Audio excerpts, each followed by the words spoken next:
Awesome, awesome. So we're going to start with a quick video. We're getting arranged right now, and we'll continue on into the. I knew this day would come. I just didn't know it happened so fast. Dad? What's coming? Sunset. No. What? Google is sunsetting Universal Analytics. What's the difference between Universal Analytics and GA4? No one knows. You have to manually check items off the setup assistant. Shouldn't it know if you did that step or not? Okay. I think I got it figured out. Dad, it says Google's gonna automatically make you a GA4 property in March if you don't manually make one by then. Wait, I already have a GA4 property. Does that mean it's not working?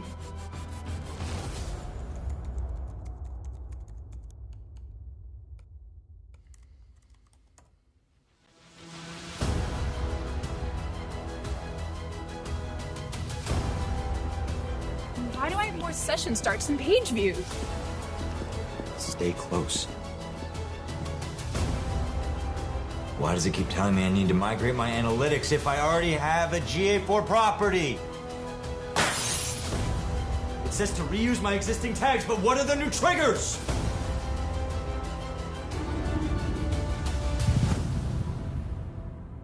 It's sunset. Dad, what was Google Reader?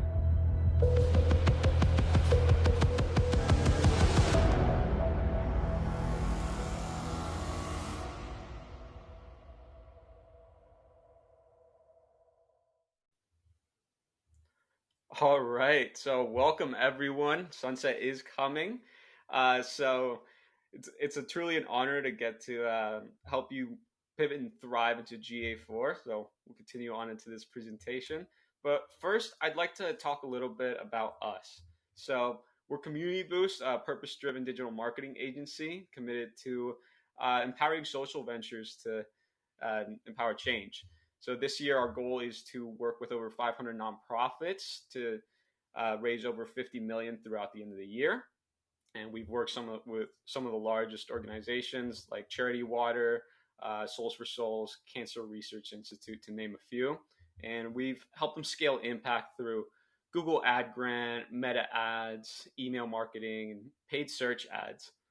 So I'd like to start with a quick poll right now to just in general get an idea of where everyone's at right now with the GA4 migration.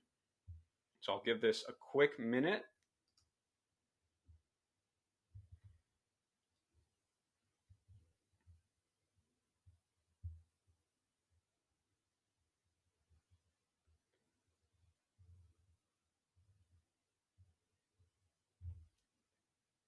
Okay, we'll let a few more answers start flowing in.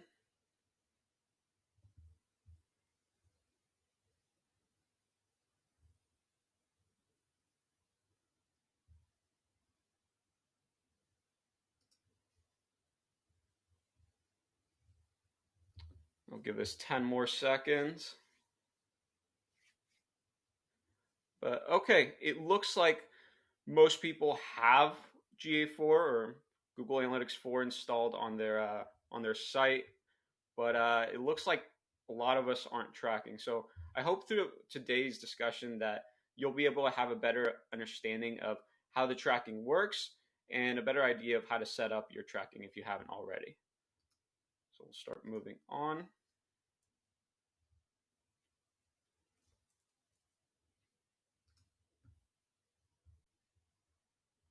All right. So, a little bit about myself. I come from the Central Valley of California. I'm a digital specialist here at Community Boost, and my background is in data analytics. So that's translated really well into Google Analytics, as you could probably tell. A little bit about today's agenda. So we'll start off by unveiling some of the advantages of Google Analytics 4, or as I like to call it, GA4, for nonprofits. We'll discuss why we are transitioning to Google's new product, and we'll explore some of the key differences between UA and GA4.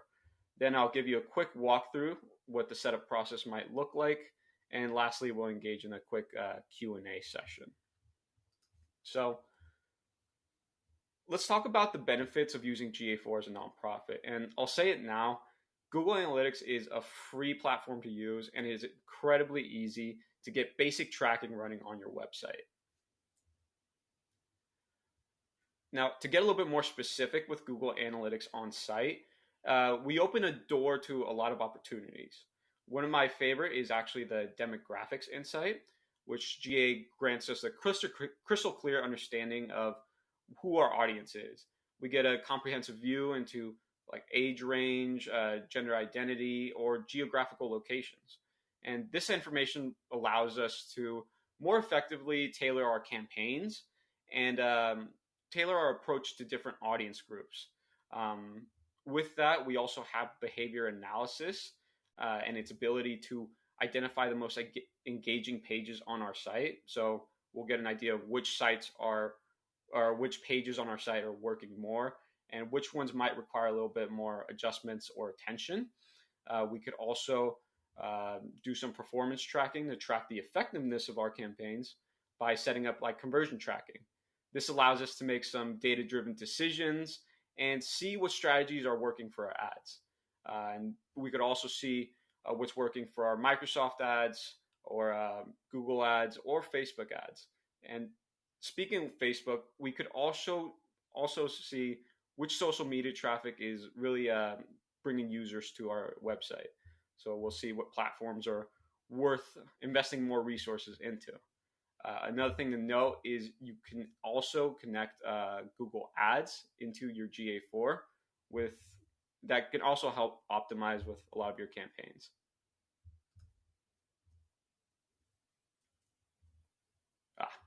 Skipped around a little bit. So with all that to say, I'd like you to imagine driving a car without a speedometer or a fuel gauge. It's a pretty messed up situation, right? You wouldn't really know how fast you're going or how much fuel you have left in the tank. So I like to think of Google Analytics like the same applies up to your website. Without it, gaining insight into your website's performance could be a little bit more difficult. So the information that GA provides, in my opinion, is pretty invaluable. It enables you to improve your website by identifying areas that could benefit from optimization. And with this, you can again make better data driven decisions to drive your online presence. Another thing is the barrier to entry for Google Analytics is incredibly low. So it is very accessible for an organization of any size. They do have a paid version, Analytics 360, but I feel that most organizations, the free version should meet all your needs.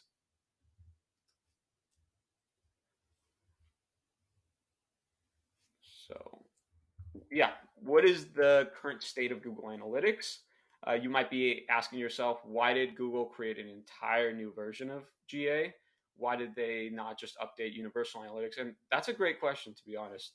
A lot of the issues with Universal Analytics were rooted in the structure and the changing landscape of web browsing.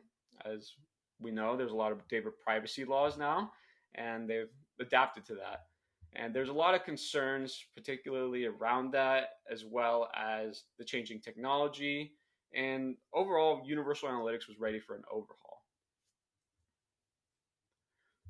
So let's touch on what's exactly is happening with Universal Analytics. And as we probably all know right now, Universal Analytics will stop collecting data starting July 1st of 2023. So exactly 1 month from today. So the data in Universal Analytics will be kept for at least about 6 months. That'll be able to give you some time to be able to warehouse your data. But one thing to note is there's no confirmed guarantee what will happen to this data at the start of January 2024. So simultaneously with the phasing out of UA, there was also the phasing out of the view, which was previously where our data was stored. So going forward, all of our data is going to be stored on the property level. There is no more view level like we saw in Universal Analytics. So if there's one takeaway from this discussion, I would say that you'll still be able to see your Universal Analytics property at least until 2024. giving you some buffer time to be able to figure out what you'd like to do with that data, and allowing you to be able to see that data up until the beginning of 2024. And obviously, this is a very significant shift that we have to prepare for, given that the deadline is in 1 month. So let's go into a little bit more details into why GA4 was created. And it was conceptually built with a few key factors in mind, which I like to summarize into 3 points. So the first is the shifting landscape in web browsing. The internet is fundamentally changing in how it addresses web browsing, and it's becoming a lot more focused on data privacy.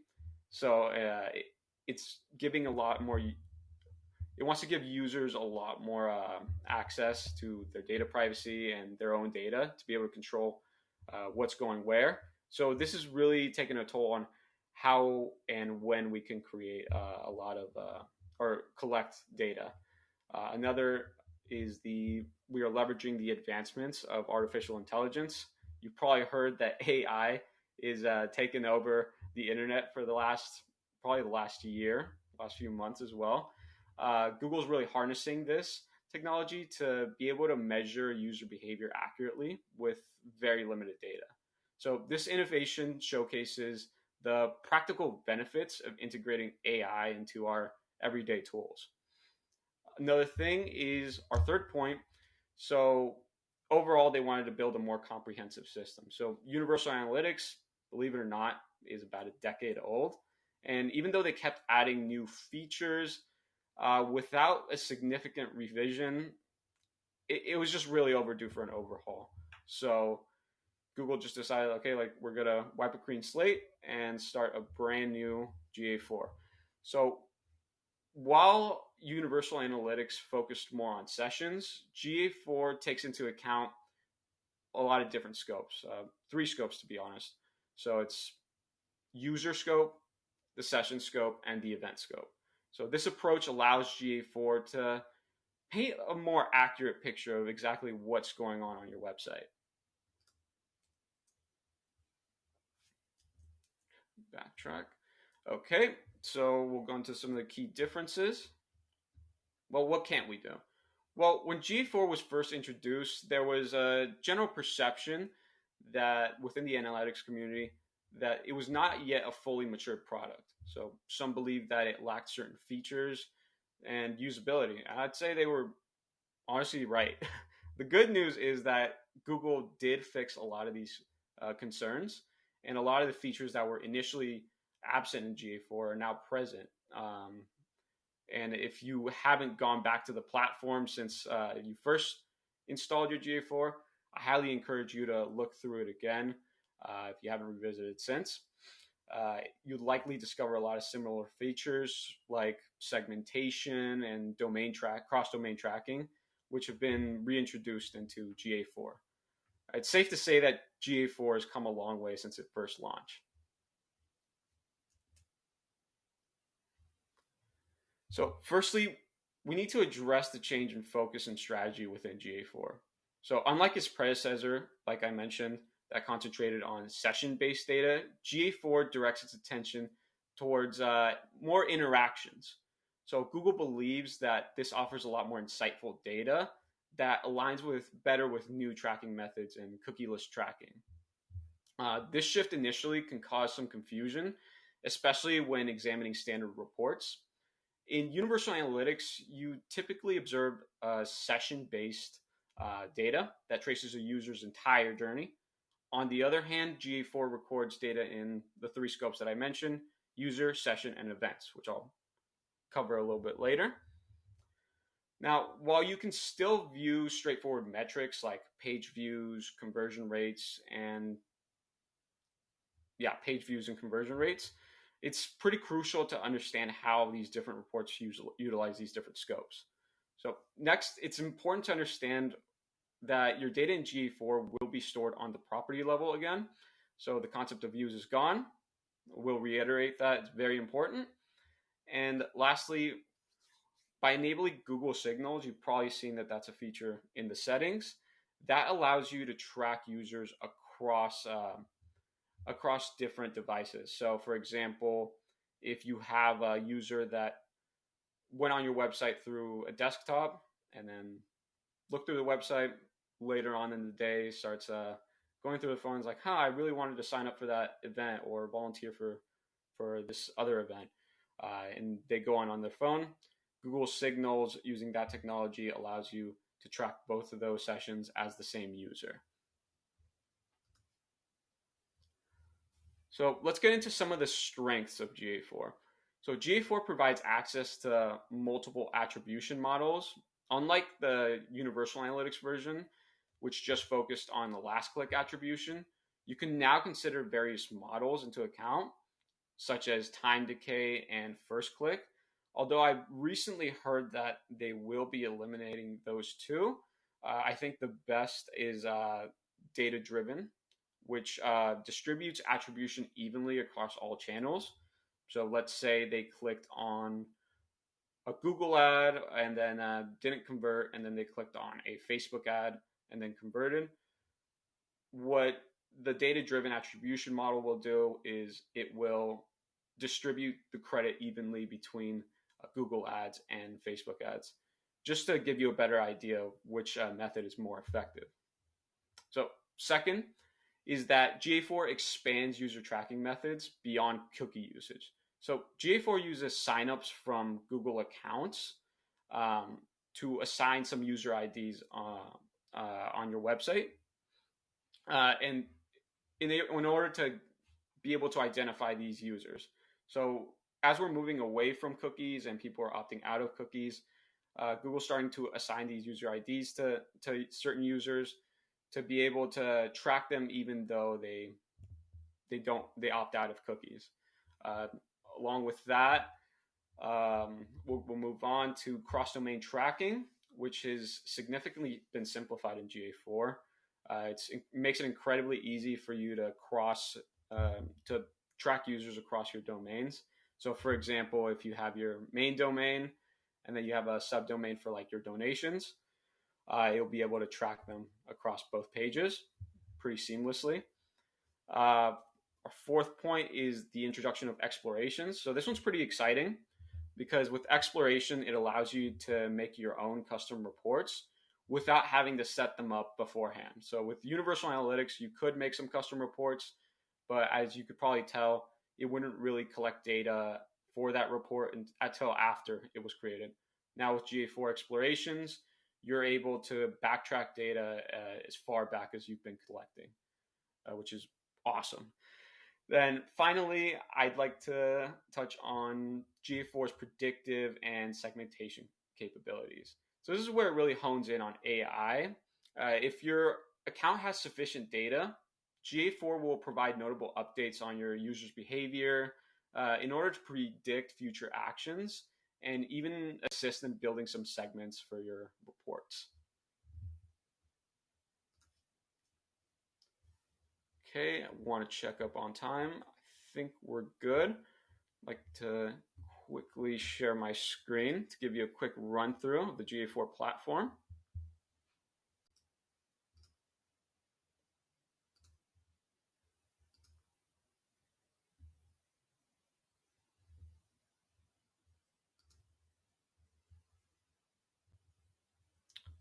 Okay, perfect. So for this, we'll be using the GA4 merch shop on their demo account. I'll give you a quick run through right here.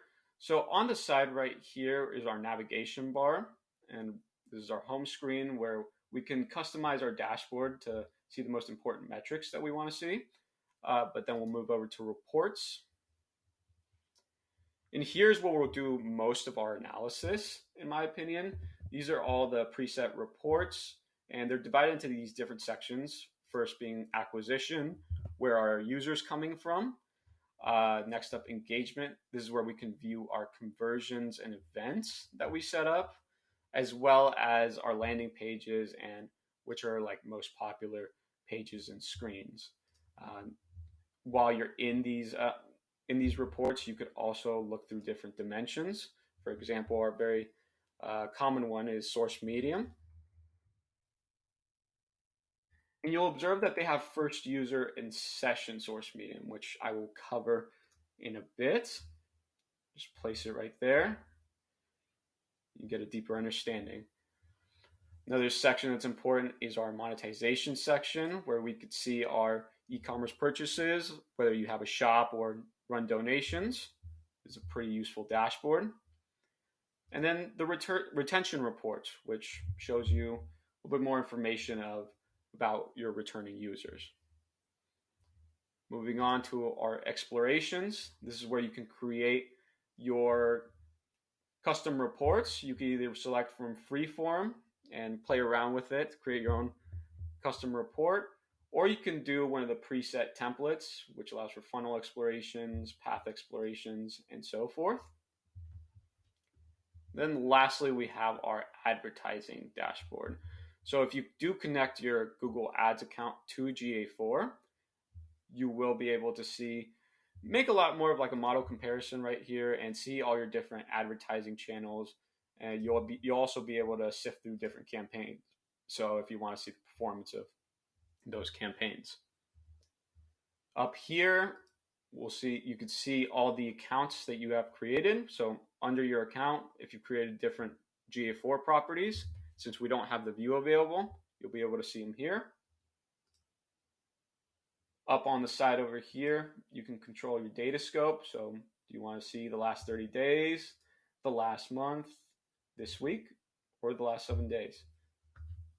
Pretty much the same thing. Down here, we have our admin section, and I like to think of this as the brain. Here's where you can set up your conversions. You can also sift through your data settings. And also importantly, I'll touch more on this, you can control your reporting identity. That way, you can control the way that you'd like to view your data a little bit more. And also the Google Ads links is just down here. Very important as well. So I'm going to move back to the presentation.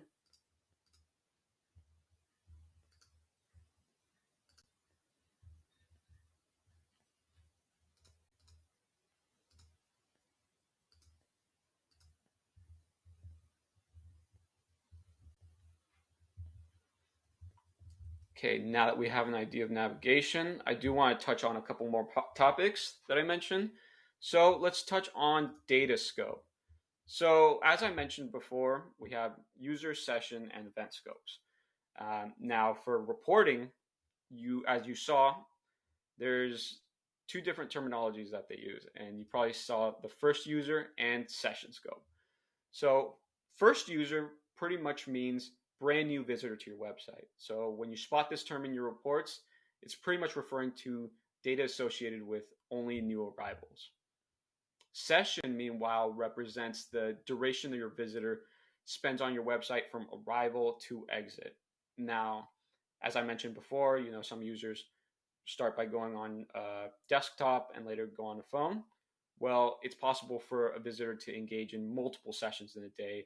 So session data can encompass both first user data as well as returning users.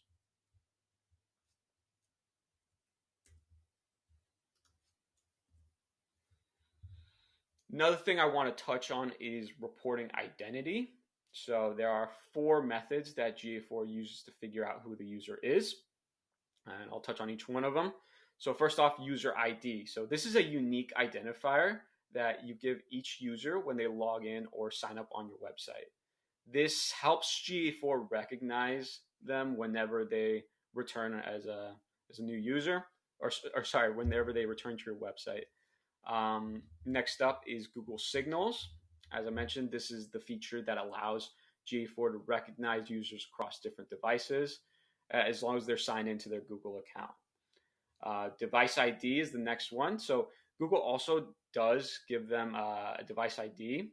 So this is like a digital fingerprint for each device, whether it be a phone or computer, which GA4 then uses to recognize them as the same device when they decide to visit the site again.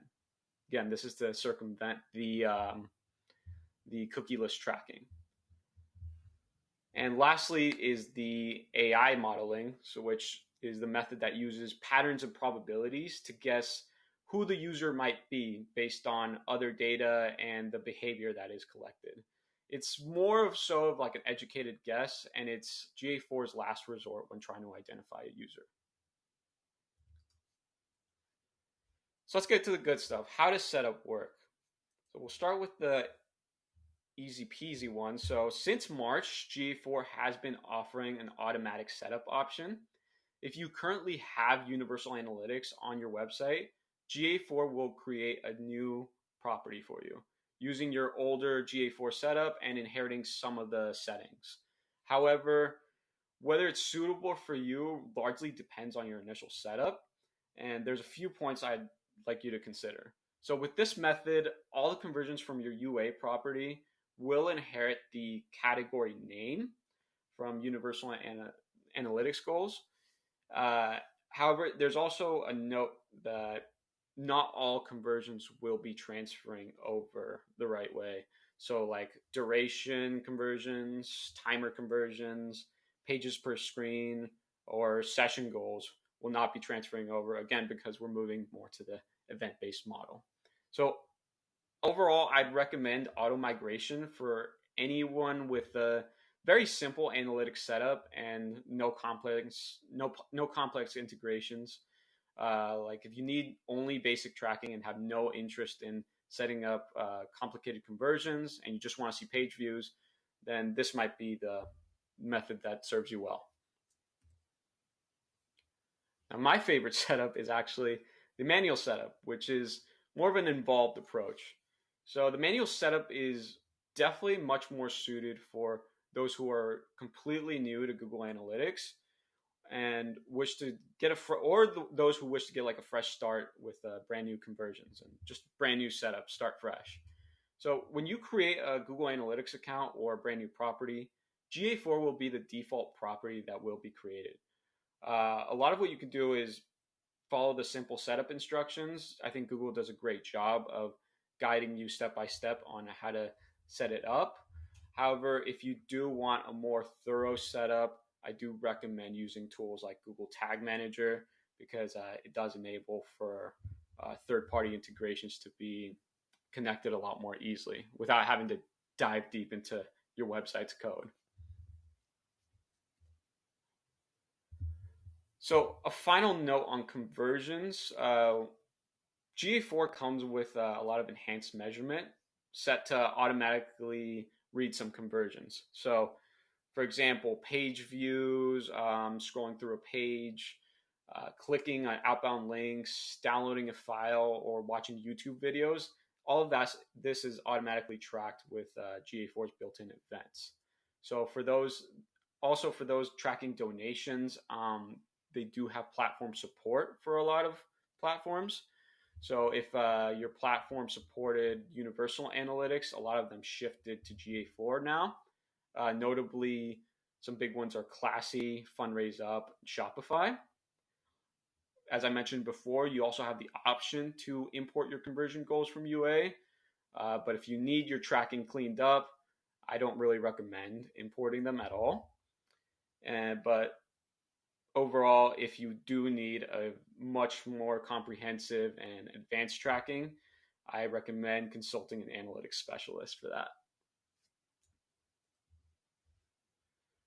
And lastly, if you do want to stay updated with GA4, I do recommend you signing up for the GA4 newsletter to just stay in the loop. We have this QR code on the screen.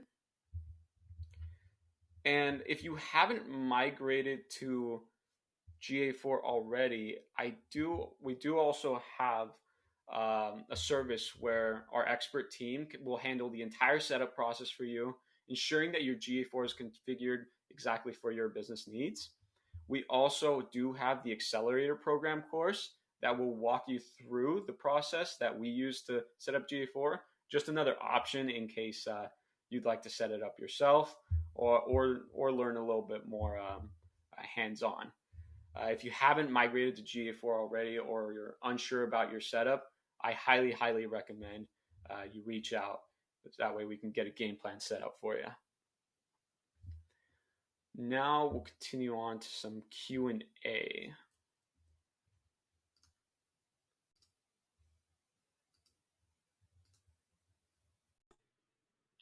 Awesome. Thank you so much, Abraham. I know we have some questions that we want to get answered. This was a very valuable session, though. So thank you so much because, again, everybody needs to make this move. So thank you so much for all the information you shared. We do have some questions that are popping into the chat right now. Chrissy Jarvie asked, is the conversion from UA to GA4 / initial setup and implementation a service that Community Boost offers?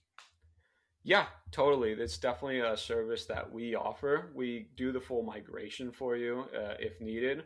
Or if you want us to start fresh, we could do a completely new account for you. Um, it's definitely a service that we offer and I highly recommend. Awesome. Now, we do have Trisha Young who asked, are YouTube videos only tracked if they're embedded onto your site? Correct, correct. If they are embedded onto your site, that's the only way that YouTube videos are tracked. If they go off of your site, away from where our Google Analytics is installed, fortunately, we don't track that. But yes, everything in platform embedded is automatically tracked with the GA4 setup. Great questions. And thank you for that, Abraham. We do have Patty McAvoy. I believe, Patty, I saw you at the Nonprofit Marketing Summit with a few others here. So welcome back and thanks for the engagement. Patty asks, can you explain some of the privacy policies needed for Google Signals? Yes, yes, definitely. A lot of this depends on exactly where you're located and where, for example, if you're in Europe, I know GDPR does require all websites to have an opt-in or opt-out notification at the bottom. So pretty much what Google's saying is they want you to already be set up with local laws before you enable Google Signals. And then I do know that they sent out some messages to fill out some stuff. So pretty much they want you to fill out some contact info in case someone contacts Google that they want their data removed.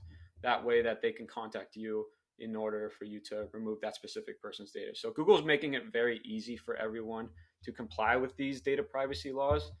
Luckily for us, if you're located in the US, there is no huge data privacy laws that apply to nonprofits. The biggest one being in California, but that mostly applies to large enterprises and does not apply to nonprofits. So we're in the clear for that.